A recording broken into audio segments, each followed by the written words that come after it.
Year 1841, specifically January the 14th in Burgos, France. A wealthy couple, Berthe Morisot, that was the precept of their department chair and had previously studied arts, and Mary Josephine Corneli Thomas, that was the great niece of Fragonard, do you remember him from the swing, is going to have their third daughter, Berthe Marie Pauline Morisot. She would later become one of the most relevant painters in the Impressionist movement. Berthe, along with her two sisters Yves Morisot and Mariette Macaroline Morisot, had an appropriate education for the time and the social class they lived in. They were taught music, history and art, as well as receiving painting lessons from Geoffrey Alfonso Chocarne, thus being able to paint for their father as a birthday gift. Edmond Berthe felt really interested in paintings, and when they moved to Paris in 1843, the painter Joseph Guichard substituted Chocarne classes. Guichard helped them to improve their techniques, and they started going to the Louvre Museum to copy paintings. In this period, Berthe copied many realistic paintings, such as Calvary from 1858. Many beginner painters, such as Edouard Manet, that not Monet, copied pictures from the Louvre. This helped them to improve their technique and learn from the best painters. Edmond Berthe got interested in Jean Baptiste Camille Corot. They wanted him as their teacher, but as he didn't teach painting, he recommended them to meet Archie Audinot, Corot's old disciple. Audinot imparted them new light techniques and this specific style from Corot.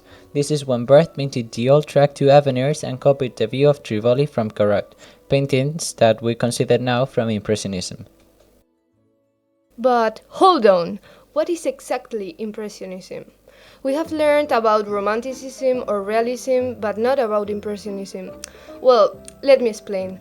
Impressionism is an artistic movement that emerged in France during the 19th century, around 1870s. Have you ever seen this painting? It's Sunrise by Claude Monet. Isn't it different from realistic painting? Of course it is, and even though nowadays it's a well-known painting, at that time the elite didn't really like it. They criticized that it was not finished, that it didn't represent reality. They called it just an impression. But why? Why did Impressionists break with all the characteristics of the realistic and previous paintings? Well, it's important to note that a new technology was becoming more and more popular: the photography. Photography would change the purpose of art.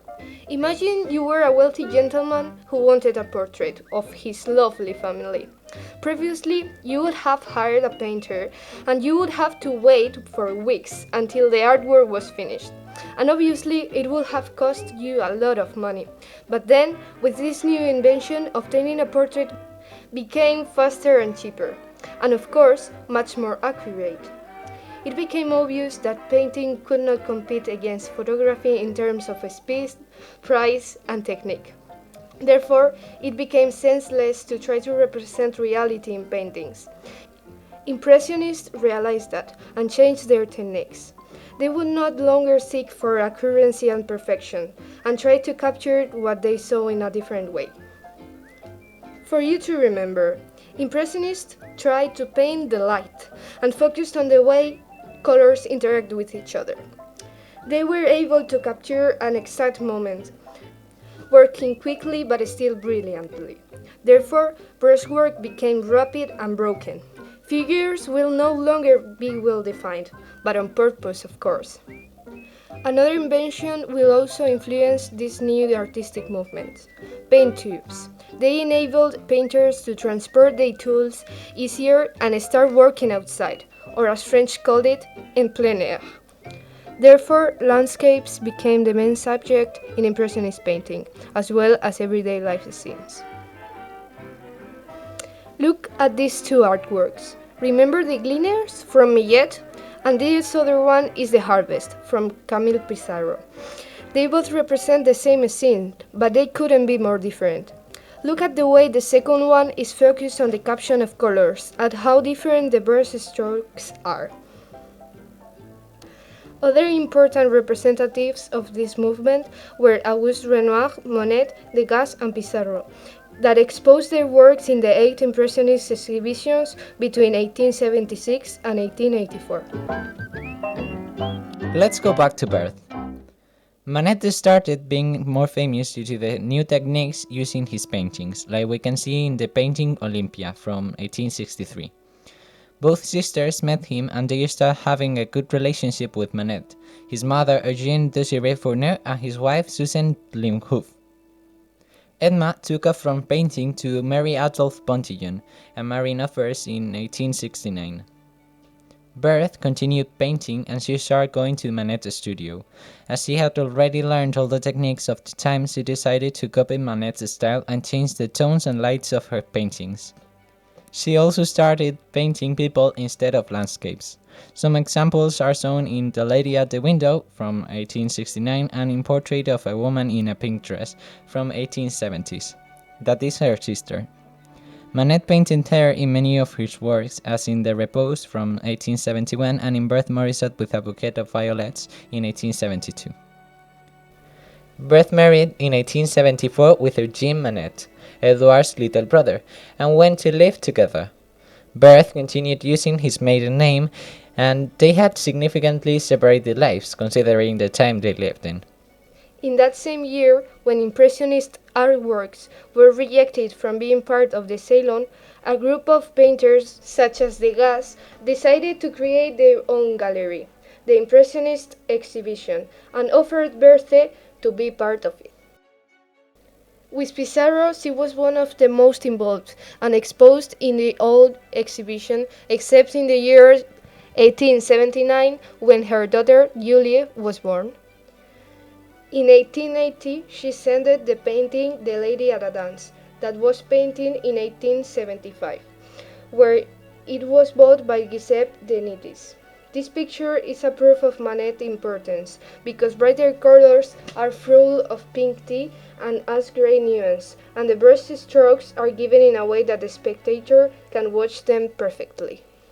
Berthe continued painting and created some of her most famous paintings, such as Lady at her Toilette from 1875, The Cheval Glass from 1876, and Summer's Day from 1879.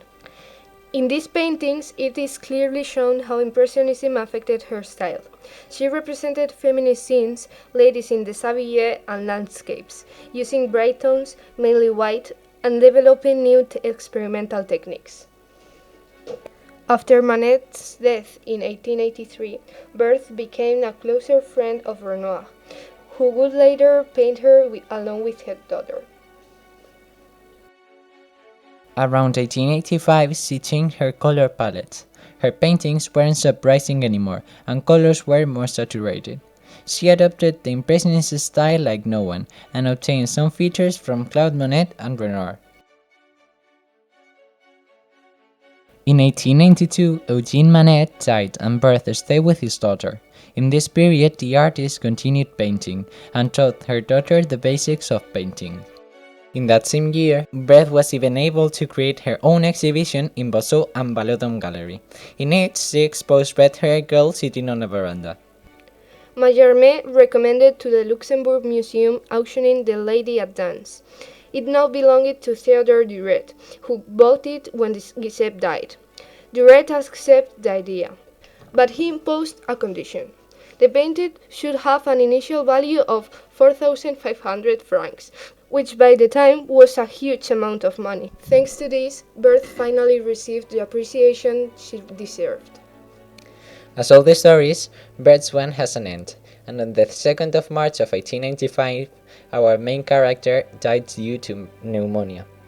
After her death, some of her friends created an exhibition in her honor. It included around 200 of her paintings, and it made clear how important her artwork has been for Impressionist movement.